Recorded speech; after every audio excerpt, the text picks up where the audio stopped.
Ayun guys, magandang hapon po sa ating lahat at welcome to my vlog. Andito po tayo sa Asinggan, Pangasinan, kung saan makikita po natin yung property na binebenta po rito. At ito po yun, Mango Farm. Sumusukat po siya ng 2,780 more or less. Ayan po, 2,780 square meter po. Mula po dyan sa may pader po na yan, pag ganun po siya, and then hanggang doon po sa kinatatayo ni ating. Ayan, bali siguro nasa 25 meters po siguro yan, or 30 more or less po. Ito pong kalsada na to ay likod po ng school, high school tsaka elementary. Yun po, yung nakikita pong yero na yan, yan po yung elementary high school. Daanan po kasi yon, main road po dyan, main road. Tapos dito likod, kanina nga po may dumaan ng mga estudyante dito. Yan, likod po ng school yan. Ayun, may 29 puno ng mangga po ito na malalaki. Yan, full grown.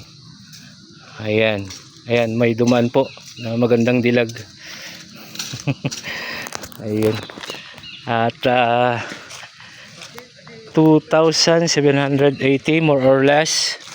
At tapatan ko po yung ano niya, yung kumbaga po kasi nabili na po ito, and then dito po ang pagitan po nung nabili dito kasi sa kabila, dito yung binabenta po ito. Ayan po, diretso po yan hanggang sa likod, may bakod po dun sa likod. Ayan, mula po dito sa kinatatayan ko hanggang dun sa may post ay kwan na yan, pader na yan. Ayan, diretso po yan, pahaba po siya. And then may 29 punong mangga. Dito lado po ito, and then updated din po ang tax. Nakarang araw lang po binayaran po itong sa kabila. Ayun. Ganun din po ang tawag na ito, ang presyo.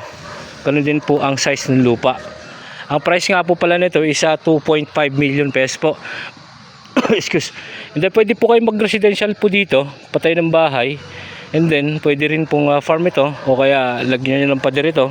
Papadiran nyo na po yan hanggang dun po sa may right of way na yan. Ayan. Ulitin ko po, 2,780 more or less, located at Asinggan, Pangasinan, boundary po ng Urdaneta City.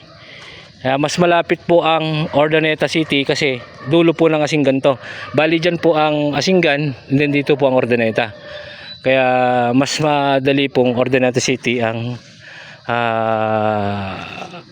kayo mag-grocery, ganyan, mamalengke or what, etc. Ganun po. And then yon. Na ang presyo po nito is 2.5 million pesos po. 2.5 million pesos po. Negotiable po sa seller. Just in case po na gusto nyo ma-beauty property, tawagan nyo na lang po ako. O kaya si Jonathan, nakalagay po dun sa screen ng video.